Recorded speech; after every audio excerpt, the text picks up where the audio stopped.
My name is James Loomis. I'm the Green Team Farm Director for Wasatch Community Gardens, and I'm here to show you how to turn your kitchen and yard waste into the nice, luscious compost.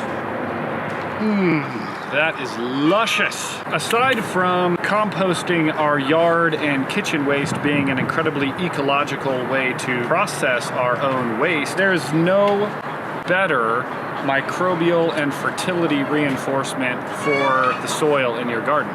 Compost helps sandy soils hold more water. It helps clay soils have more loft. You cannot go wrong with compost. Oh, I have way too much high-grade compost, said no gardener ever. So I'm going to show you how to make the absolute best possible compost you can. Let's start with site selection. What's important is A, making sure that it's in a place where you have access, you can easily get to, and it's not going to be bothering your neighbors. We want to make sure that we keep our piles away from pets and other pests, and of course we want to make sure that things look good. But what's important to me is that I keep excess moisture off my pile. I like to keep my pile covered, but we need to do that in a way that's not going to block oxygen. The composting process depends entirely on a well-aerated pile because it is the action of the aerobic microorganisms that are breaking down the materials in the compost, and that is the exact action we're trying to harness. Keep the direct sun off of it as well because that's going to dry off our pile. When we think about good composting technique, I like to think about Goldilocks. We want to have a pile that's not too big, that's not too small, just the right mix of ingredients, and we want to make sure that we have a pile that has just the right amount of moisture, not too wet, not too dry. Let's talk about what goes in and what does not. All of your vegetable matter and fruit waste can go into your pile. All of your yard waste can go into the pile. Think trees, think grass clippings, think weeds, prunings, things like this. We often want to avoid diseased plants, avoid weed seeds. Now, if you're an advanced composter that watches your temperatures, that is not at all a problem. What we do want to avoid are meats, fats, dairy. These things break down a little too slow and can often attract rodents and other pests, insects during that long time. We also want to avoid bones, pieces of wood, and things that are too large to compost. Let's talk about grains and citrus. A lot of people will say no citrus. I find small amounts of citrus to be okay. Occasional orange peel, lemon rind, those things going in is just fine. Now, if we have a high volume of citrus going in, there are components in those citrus rinds that make them smell good. Those are called terpenes. Those are also very antimicrobial, right? We make a lot of cleaners out of citrus. So if we have too much of those terpenes in our compost pile, that's going to provide an antimicrobial situation, and we're not going to get that composting action that we want. Grains, if we do large, thermophilic, high heat piles, grains are not a problem because we can break them down quickly. If we're doing a slow, cold compost, then grains tend to attract rodents and other pests. And let's err on the side of being safe and making sure we're not getting rodents and things in our piles. The key to getting our compost piles to work correctly and quickly and without odor, full success scenario, is to have the right carbon to nitrogen ratio. The relationship between the amount of carbon and the amount of nitrogen in a pile is going to determine how much it heats up. And that heat is the action by which we are breaking down all of that organic matter and transforming it into humus, which is the end result of the compost that we're after.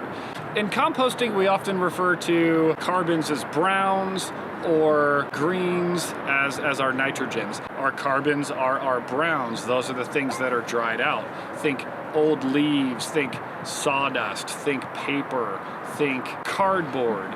The one thing we do want to avoid are full color glossy anything. So none of those fancy newspaper ads, none of the high sheen junk mail, and shred it if you can. Smaller chunks make faster compost. The carbon to nitrogen ratio, these charts are easy to find online. They're in most gardening books.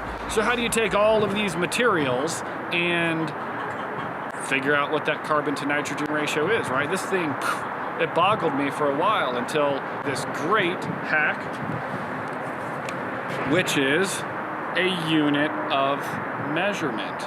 So when I'm determining how to build a compost pile, I'm going to assess what my ingredients are, and then I measure them out. The pile we'll be making today, I have coffee grounds and veggie scraps, I have grass, I have buckets of juice tailings from Vive Juicery, I have chicken manure from my pen, and I have horse manure.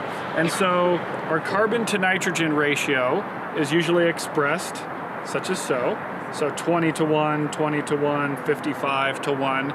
Now remember, anything over generally 35 to 1 is considered a brown. Anything under 35 to 1 is considered a green.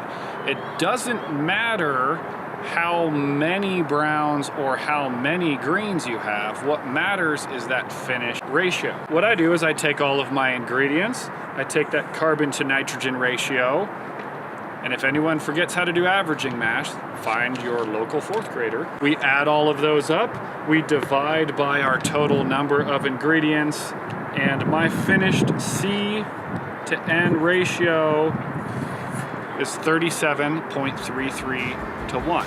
This is going to allow the pile to heat up.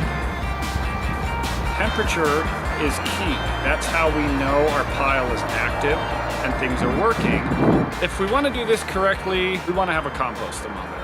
Compost thermometers are inexpensive, easily accessible. They should be at any garden center that's worth shopping at. Proper composting temperature is really important. For me, as an organic grower, I want to hold a minimum of 131 degrees for 15 days, turned a minimum of 5 times. There's a little bit of gray area depending on your method. According to the USDA, 3 to 5 days is sometimes considered adequate, but I like to aim high. If we can hold those kind of temperatures, our finished compost will be completely free of any weed seeds, living rhizomes, or plant or human pathogens. It will be safe and usable for compost teas, compost extracts, and will be growing far and away the highest density of beneficial microorganisms possible. Now, can we get too hot? Absolutely. If we're getting too hot, there's too much nitrogen. Too hot is 155 degrees. If we're not getting up to 131, we don't have enough nitrogen. Add more. If we're getting over 155 or 160, we have too much nitrogen.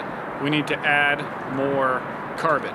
Now, anytime we add fresh materials to the pile, that resets our clock on that heat requirement for safety. The reason we do not want it to get over 155 is that high amount of heat can start to blow off nitrogen, other nutrients, and start killing our beneficial microorganisms. So how do we know when our compost pile is finished? It looks, it smells like compost.